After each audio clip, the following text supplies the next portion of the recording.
देखिए, हमारा खाने का तरीका मानसिक बीमारी का एक बड़ा कारण है। आज हम अनजाने में कई स्तरों पर रसायन और हार्मोन अपने अंदर ले रहे हैं। उससे इस पीढ़ी को कई मानसिक बीमारियां हो रही हैं। आज जैसे जैसे समाज ज्यादा से ज्यादा संपन्न हो रहे हैं, वो उतना ही बुरा खाना खा रहे हैं। भारत में गांव के लोग जिसे छूते भी नहीं हैं, बड़े शहरों में लोग वैसा खाना खा रहे हैं।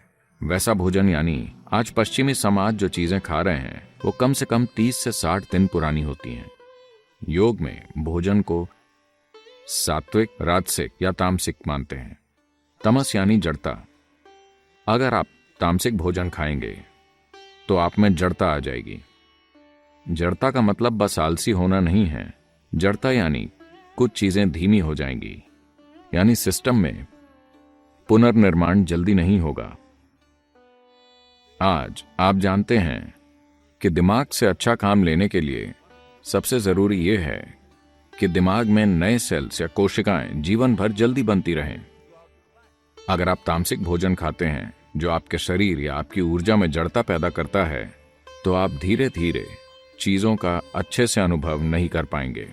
सभी ये समझते हैं, तभी वो कोका कोला के प्याले या कॉफी या शराब या कुछ और पीते हैं, क्योंकि वो जानते हैं कि इसे संतुलित करना जरूरी है। तो ये संतुलन लाने का बचकाना तरीका है, यानी पहले गलत चीजें खाकर फिर उसे सही चीजों से ठीक करना। दुनिया में सबसे ज्यादा एंटासिड दवाइयां, दुनिया के लगभग 60% एंटासिड अमेरिका में बेचे जाते हैं, जहां दुनिया के सबसे अमीर लोग हैं। यानी वहां कई विकल्प हैं, वो बेहतरीन खाना खा सकते हैं, पर नहीं, वो सबसे खराब खा रहे हैं, क्योंकि कमर्शियल बिजनेस आपका भोजन तय कर रहे हैं। आप सचेत होकर कुछ नहीं खा रहे हैं। मान लीजिए लोग ताजा खाना खाने लगे। योग संस्कृति में अगर आप कुछ पकाते हैं तो उसे ज्यादा से ज्यादा 1.5 घंटे में खा लिया जाता है। 90 मिनट से पहले उसे खा लेना चाहिए। उसके बाद भोजन को नहीं छुआ जाता, क्योंकि उसमें तमस आने लगता है, यानी जड़ता होगी। आप प्रयोग करना चाहें तो कर सकते हैं। 1 सप्ताह तक ताजी चीजें खाएं और फिर कोई प्रोसेस्ड चीज खाएं जो 1-2 महीने तक रखी गई हो। आप शरीर में सतर्कता का स्तर देखेंगे। आप इसे खुद अनुभव कर पाएंगे। यह सेल्स या कोशिकाओं में होता है। इसकी मूल चीज है। हम इसे ओजस कहते हैं।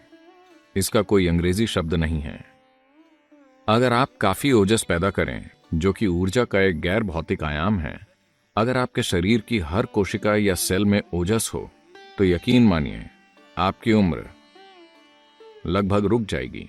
आपकी सेल्यूलर एज लंबे समय तक स्थिर रहेगी।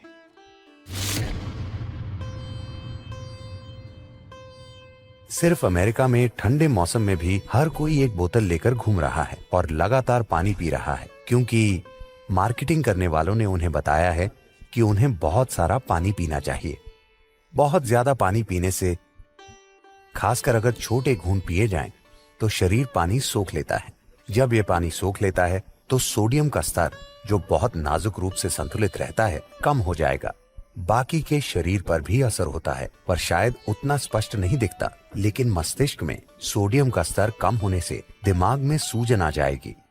इसका मतलब ये नहीं है कि आपका दिमाग बड़ा हो रहा है। इसका मतलब है सूजन एक तरह की बीमारी है, ठीक है? दिमाग का विस्तार नहीं हो रहा। सोडियम की कमी के कारण यह सूजकर बड़ा हो रहा है। तो चूंकि पर्याप्त सोडियम मौजूद नहीं है, इसीलिए मस्तिष्क में ज्यादा पानी चला जाता है, इस कोशिश में कि संतुलन कायम रखने के लिए जरूरी सोडियम पहुंचाया जा सके। तो आपके दिमाग में ज्यादा पानी होने का मतलब है कि आप हिल जाएंगे। Psychological imbalances will come. मानसिक असंतुलन आ जाएगा जब आप ज्यादा पानी सोख लेते हैं। देखिए, अगर आप एक बार में काफी पानी पी लेते हैं तो शरीर तय करेगा कि कितना सोखना है, कितना बाहर निकालना है। लेकिन अगर आप दिन भर थोड़ा थोड़ा पीते रहते हैं तो शरीर एक तरह से धोखा खा जाता है और उसे जितना चाहिए उससे ज्यादा पानी सोख लेता है। लेकिन अभी अगर आप 2 लीटर पानी पीते हैं तो पूरा का पूरा सिस्टम में नहीं जाएगा। जितना जरूरी है शरीर ले लेगा और बाकी बाहर निकाल दिया जाएगा। तो पानी ना पीना और फिर भी बाहर घूमना बिल्कुल संभव है। सिर्फ इसीलिए पानी पीने की जरूरत नहीं है क्योंकि आपको लगता है कि ऐसा करना अच्छा होता है। जब आपको प्यास लगती है तब आपको पानी पीना चाहिए। बस ये सुनिश्चित करने के लिए कि आप पर्याप्त मात्रा में पानी पी रहे हैं, अपनी जरूरत से 10% ज्यादा पीजिए, 1-2 घूंट ज्यादा, सिर्फ ये पक्का करने के लिए कि आप कम नहीं पी रहे हैं।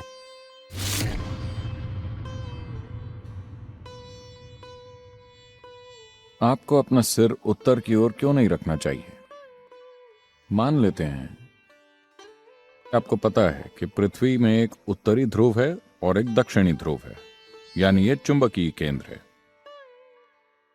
और आप ये भी जानते हैं कि धरती के पूरे भूखंड, whole continents, पूरे महाद्वीप धीरे धीरे उत्तर की ओर खिसक रहे हैं, वो चल रहे हैं। आप जानते हैं,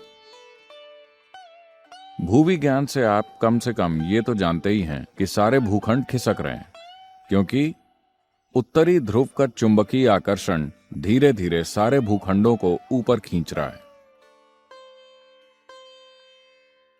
तो इतना विशाल चुंबकीय आकर्षण जिससे महाद्वीप ऊपर खिसक रहे हैं, उस तरह का चुंबकीय खिंचाव लगातार पूरे ग्लोब में कायम है।